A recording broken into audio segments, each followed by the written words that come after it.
La Sociedad Española de Radiodifusión presenta... Ser... ¡Viva la radio! Podcast. Siempre. Las 7 de hoy por hoy. Ser Podcast. Hola, muy buenos días. Vox cumple su amenaza y rompe los 5 gobiernos autonómicos que tiene con el Partido Popular. El motivo que dan, que los populares han aceptado redistribuir a un centenar de menores no acompañados en las comunidades donde gobiernan juntos. Son 30 chicos que irán a Extremadura, 21 a Castilla y León, 23 a la Comunidad Valenciana, 20 a Aragón y 16 a Murcia. Son números ridículos si tenemos en cuenta que en Canarias hay unos 6.000 menores en centros saturados, pero es una invasión según la ultraderecha. Santiago Abascal anunció la ruptura anoche rodeado de sus vicepresidentes autonómicos que no pronunciaron ni una palabra sobre la decisión de romper los ejecutivos. Ángel Villascusa, buenos días. Buenos días, aunque hoy está previsto que sí lo hagan, algunos consejeros de Vox, como los de la Comunidad Valenciana, ya están fuera del gobierno. Esta noche el presidente Carlos Mazón ha firmado su cese tras la comparecencia de Abascal y solo unas horas después de haber derogado con ellos la Ley de Memoria Democrática en las Corts. Vamos a Valencia, Ana Talents, buen día. Buen día, fue por la mañana y el presidente Mazón y el que todavía era su vicepresidente Barrera departían amigablemente y aplaudían juntos. Mazón comparecerá a las 9 de esta mañana antes de presidir un pleno extraordinario de su gobierno, el que ya no estarán los 3 representantes de Vox cesados. Ayer por la tarde Mazón afirmaba que el PP va a seguir liderando el cambio en la comunidad. El Partido Popular está liderando el cambio en la Comunidad Valenciana y el Partido Popular tiene la vocación, la convicción y la ilusión de seguir liderando el cambio en la Comunidad Valenciana.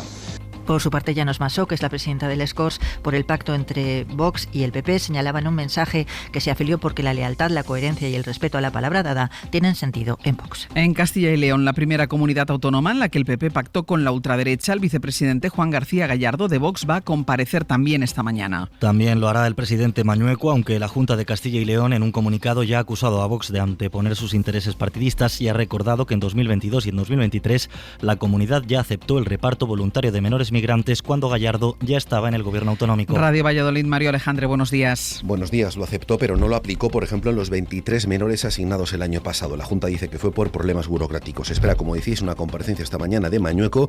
Con Gallardo fuera del gobierno, falta por saber cuál es el futuro de los 3 consejeros de la ultraderecha. El de Industria, el más radical de todos, es el único afiliado a Vox. De hecho, es su responsable en Valladolid.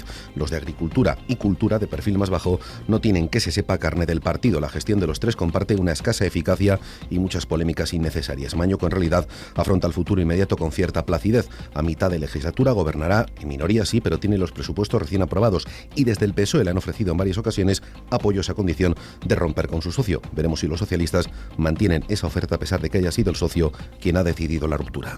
Y hacemos una última parada en Extremadura, que fue el último gobierno autonómico que firmaron PP y Vox. María Guardiola, su presidenta, tuvo que tragar con un pacto que ahora salta por los aires. Extremadura, José Emiliano Barrena, buenos días. Buenos días. La ultraderecha rompe el pacto de gobierno con el PP extremeño que ambos firmaban hace poco más de un año. Aquí Vox cuenta con una consejería, la de Gestión Forestal y Mundo Rural, que por el momento no se ha publicado en el diario oficial de Extremadura el cese del consejero. Un acuerdo entre estos dos partidos que trajo cola por las palabras de la presidenta de la Junta, María Guardiola, sobre Vox, con los que no quería pactar. Yo no puedo dejar entrar en gobierno a aquellos que niegan la violencia machista, a quienes usan el trazo gordo, a quienes están deshumanizando a los inmigrantes y a quienes despliegan una lona y tiran a una papelera la bandera LGTBI. A partir de ahora se abre la incógnita. Fuentes del Partido Popular consultadas por la SER dicen que van a gobernar en solitario, descartando por el momento un adelanto electoral. En cuanto a la posibilidad de convocar nuevas elecciones autonómicas, el Estatuto de Autonomía recoge que no puede haber ninguna moción de censura en marcha y que haya pasado un año desde la anterior convocatoria de elecciones, algo que se cumple. De momento el PP guarda silencio en público y hay prevista también una comparecencia de Núñez Feijóo para valorar la ruptura en privado. Se muestran confiados porque tienen los presupuestos aprobados y podrán seguir gobernando en minoría. Quien sí ha hablado es Pedro Sánchez en Washington esta madrugada. Ha dicho que es un buen día para España y ha pedido al PP que aproveche y rompa definitivamente con Vox. Si hay una valoración por parte mía es de celebración de algo que jamás tuvo que suceder en nuestro país, que es la entrada de la ultraderecha en gobiernos autonómicos. Por tanto, Vox ha roto con el PP y la pregunta que debe hacerse el Partido Popular es si está dispuesto el Partido Popular a romper con las políticas que ha aprobado con Vox hasta el día de hoy. Decía esto Sánchez desde la cumbre de la OTAN en Washington, que ha terminado esta noche con el respaldo cerrado de los socios a Ucrania. Se llevan 40.000 millones de euros al año, más baterías antiaéreas y la promesa de que su futuro en la alianza es irreversible. Pero en esa cumbre toda la atención ha estado puesta en el estado de salud del presidente de Estados Unidos, Joe Biden, y por si está capacitado para seguir gobernando. Después de 2 días de reuniones no ha conseguido despejar las dudas tras cometer algunos lapsus como este. Ladies and gentlemen, President Putin. President Putin. We've got big President Putin. President Zelensky. Cuando ha presentado al presidente de Ucrania, Volodymyr Zelensky, como Vladimir Putin. Es viernes, es 12 de julio. Ese traspiés ha llegado antes de la rueda de prensa de 1 hora en la que el presidente ha reafirmado su intención de presentarse a las elecciones contra Donald Trump en noviembre. Ha defendido que es la persona más preparada para el cargo y que si le ganó una vez es la mejor opción para volver a hacerlo. Corresponsal en Washington, Sara Canals, buenos días. Buenos días. Sí, una rueda de prensa con algún que otro lapsus, como confundir a Kamala Harris con Donald Trump. I wouldn't have picked Vice President Trump to be Vice President. Y donde ha perdido el hilo en varias ocasiones. Frases sin terminar que, por otro lado, ha compensado con su dominio en política exterior, uno de sus puntos fuertes, y tras una cumbre de la OTAN que ha presidido con éxito. Soy la persona más cualificada para presidir el país, aseguraba con confianza y seguridad. Joe Biden ha defendido su candidatura apoyándose en su dilatada experiencia, su mandato, su intensa actividad, y con un tono franco ha insistido en que si su edad le impidiera gobernar, se replantearía las cosas, pero que no es el caso.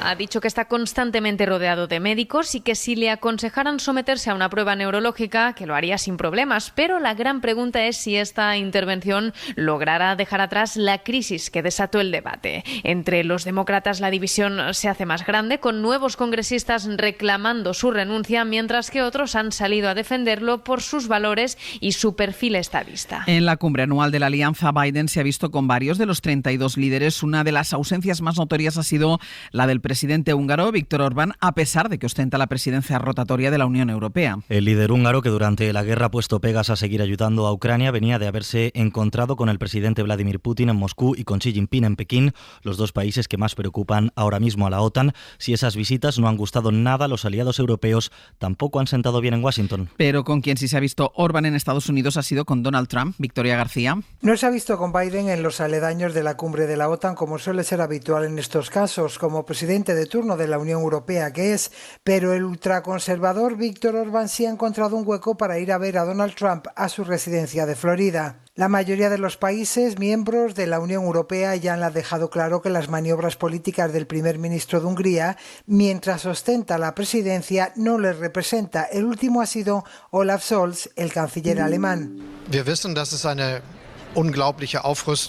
No tiene un mandato nuestro para entrevistarse con unos y con otros, así que no representa los intereses de la Unión Europea en su conjunto.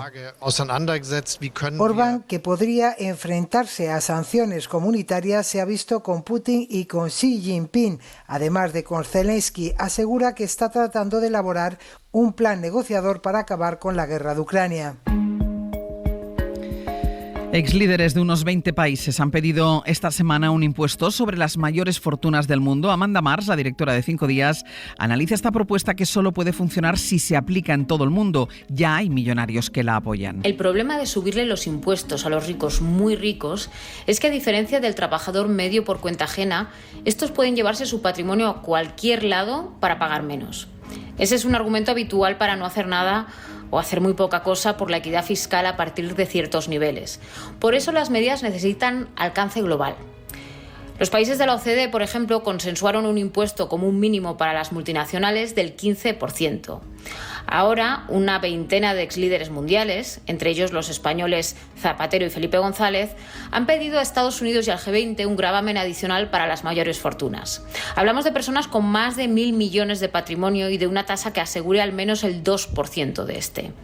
Y esto siempre y cuando no estén contribuyendo ya a las arcas públicas en ese montante por otras vías. No es lo más bolchevique del mundo. Que los inmensamente ricos deben pagar más de lo que pagan resulta cada vez más incontestable. En enero, en el marco del foro de Davos, más de 250 multimillonarios firmaron un manifiesto pidiendo contribuir más. Busqué también ahí algún nombre español, pero no lo había. debían estar en otra cosa. Ayer les contábamos que los precios de la vivienda han superado el máximo de la burbuja inmobiliaria en Canarias y en Baleares. En Mallorca el problema es tan evidente que toda la vivienda de obra nueva que se construye, todas, sean chalés o pisos, son viviendas de lujo. El Colegio de Aparejadores y Arquitectos Técnicos de Mallorca advierte de que es una tendencia de los últimos meses que va cada vez a más y piden a los poderes públicos que tomen medidas pronto. Radio Mallorca, Juan Antonio Bauza, buen día. ¿Qué tal? Buen día. Se construye menos y los nuevos proyectos que se sacan adelante son para clientes de alto poder adquisitivo. En una comunidad como Baleares, donde los precios de alquiler y de compraventa están entre los más altos de España, la situación se agrava aún más. El acceso a una vivienda a un precio asequible es prácticamente imposible. Luis Alfonso de León es presidente del Colegio de Aparejadores y Arquitectos Técnicos en Mallorca. Todo el producto que está saliendo al mercado es producto de lujo, independientemente de que sean unifamiliares o plurifamiliares. Casi 1.000 nuevas viviendas en el primer semestre en Mallorca, un descenso del 4%. Más de la mitad fueron viviendas unifamiliares, que es algo que viene ocurriendo en los últimos meses y que los arquitectos consideran anómalo. Se construyen más chalets que bloques de pisos. Y a pesar de esto, el mercado de las hipotecas sigue aumentando y la compraventa crece en toda España, pero de nuevo son quienes ya acumulan más capital lo que están tirando del mercado. Carlos Sevilla. La venta de viviendas aumentó en mayo un 3% en comparación con el mismo mes del año pasado, hasta rozar las 62.500 operaciones, según los datos del Consejo General del Notariado. Lo que más aumenta es la venta de viviendas unifamiliares, aunque los pisos son lo que más se encarecen, casi un 3,5%, y el metro cuadrado ya cuesta cerca de 1.900 euros de media. Por comunidades, en Galicia los precios se disparan más de un 20% y en Cantabria y Comunidad Valenciana más de un 10%. Más casas, más caras y más hipotecas. La concesión de préstamos para comprar una vivienda subió casi un 10% interanual en mayo y su cuantía supera ya los 150.200 euros de media.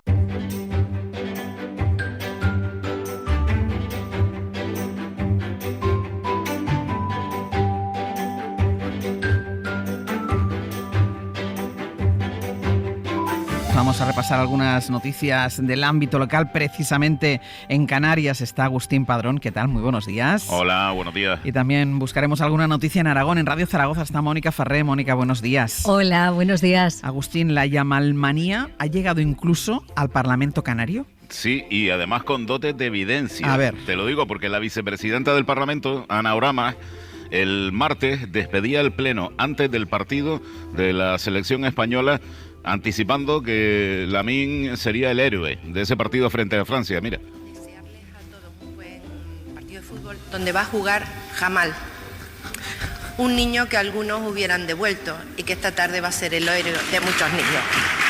¡Feliz tarde! Bueno, pues fíjate, anticipó casi lo que decía Jamal, pero bueno. Le sonaba. Te puedo decir que con la semanita que llevamos por aquí, podíamos decir que Yamal también es un mena, pero en este caso, menor español nada apático, sí, o menor español nacido artista viéndolo jugar. Pues sí, a ver qué dice, pregúntale a Ana Oramas, a ver qué dice sobre la final del domingo, a ver si tiene las mismas dotes de vidente. A ver si acierta, ¿no? A ver si acierta. Uno de los buzones de correos más antiguos de España y todavía en uso está en Aragón. Sí, en concreto en el Valle de Tene, en la localidad de Tramacastilla. Cumple este 2024 los 150 años sirviendo a los vecinos. El ayuntamiento explica que se han perdido en los archivos esos documentos sobre el acuerdo que permitió la instalación en el edificio, pero la fecha del año 1874, grabada en piedra, puede leerse justo debajo de la boca por la que los vecinos echan las cartas. Hoy quizá lo hacen menos que hace unas décadas porque la comunicación epistolar ha sido sustituida por el teléfono, por internet o por el WhatsApp, y también por la despoblación, porque tiene esta localidad poco más de 220 habitantes. Este pasado fin de semana, por cierto, se ha hecho un pequeño acto de celebración en el que también se le ha rendido homenaje a los carteros y a las carteras jubiladas y en activo que están en el Valle de Tena. Estaba pensando que ese buzón tiene un reportaje, pero los que echan las cartas en ese buzón también tienen, sobre todo tienen un reportaje. El National Geographic ha destacado en una lista 5 faros de Canarias desde donde contemplar, Agustín, el Atlántico. Sí, son 5 faros, no de Canarias, de donde se puede contemplar mejor el Atlántico en todo el mundo, y en el caso de Canarias, son destacado, son 5 en todo el mundo y hay uno en Canarias. Vale. Exactamente. Vale. Uno de ellos que es el faro de la Punta de Orchilla, en la isla de La Palma. En la isla del Hierro.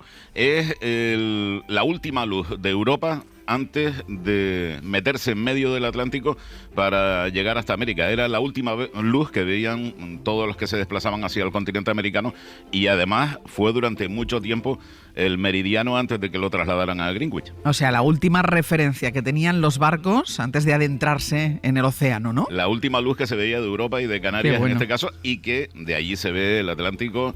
Bueno, recomendable. Qué bueno. El maestro que prometió el mar es más que un sueño, convertido en una película de muchísimo éxito. Mónica, es una realidad comparada en la localidad zaragozana de Maella. ¿Cuál es esta historia? Mira, pues ya sabéis que hace 88 años, después de que el profesor Antonio Benassia soñara con llevar a sus alumnos burgaleses a ver el mar, no lo pudo cumplir, fue asesinado. Bueno, pues 88 años después, como decimos, una asociación que lleva su nombre ha cumplido ese sueño, lo ha hecho realidad, ha llevado a la playa a 30 chavales entre los 8 y los 13 años, chavales en riesgo de exclusión de la Cañada Real de Madrid y de la Cartuja en Granada. En ese camino hacia la costa tarraconense han hecho parada y fonda en Aragón, en concreto en la localidad zaragozana de Maella. Aquí han pasado 2 días y desde luego las instituciones, las asociaciones se han volcado con ellos. Les llevaron a hacer turismo por la localidad, visitaron la escuela de primaria, el castillo, la Torre del Reloj. Las cooperativas de la zona, por ejemplo, les permitió probar la fruta que se cultiva, el melocotón, entre otros productos. Recibieron detalles de la Asociación de Mujeres y hasta pudieron vivir una ronda de jotas en las calles. Fue la penúltima parada antes, sí, de llegar a ver el mar. Qué bonito, que haya una asociación que mantenga el espíritu de ese profesor. Chicos, gracias. Buen verano. Buen verano, exacto. Y vamos ya con nuestra recomendación cultural para empezar el día. Hoy es viernes, así que tenemos estrenos de cine con Pepa Blanes. Hay 2 estrenos interesantes para esta semana. El primero es The Bike Riders. Es una película sobre la subcultura de los moteros en la América pobre de los 60 que ha reunido a Austin Butler, Tom Hardy y Jodie Comer. ¿Se subirá una moto? No si tú se lo dices, Johnny, no si le echas del club. Venga ya. Es mío, Johnny, mío. Fly me to the moon, let me play. Y por otro lado tenemos a Scarlett Johansson, que produce y protagoniza Fly Me to the Moon, una comedia con sabor clásico sobre el marketing que hubo detrás de ese histórico viaje a la Ahora trabajo aquí, para vender la luna. La NASA no es algo que se venda con una cancioncilla y un eslogan. Haré a estos hombres más famosos que los Beatles. Hay cine de autor como Nuestro Día, del cineasta coreano Hong Sang-soo. Es una historia sobre cine dentro del cine, con una actriz refugiada en casa de su amiga y muchos gatos. Solo es una historia canadiense que nos advierte de los peligros del amor tóxico, ya sea en pareja o en relaciones madre-hija. ¿Es en serio? No tengo nada que decirle. ¿Vendrás a ver mi show? No sé si voy a tener tiempo. Y por último, recomendamos ir al cine para ver la segunda entrega de la trilogía de los colores de Kieslowski. Blanco nos habla de la igualdad, emblema de la Francia actual, a través de una historia de desamor con Julie Delpy. Para no perderte ningún episodio, síguenos en la aplicación o la web de la SER, Podium Podcast o tu plataforma de audio favorita.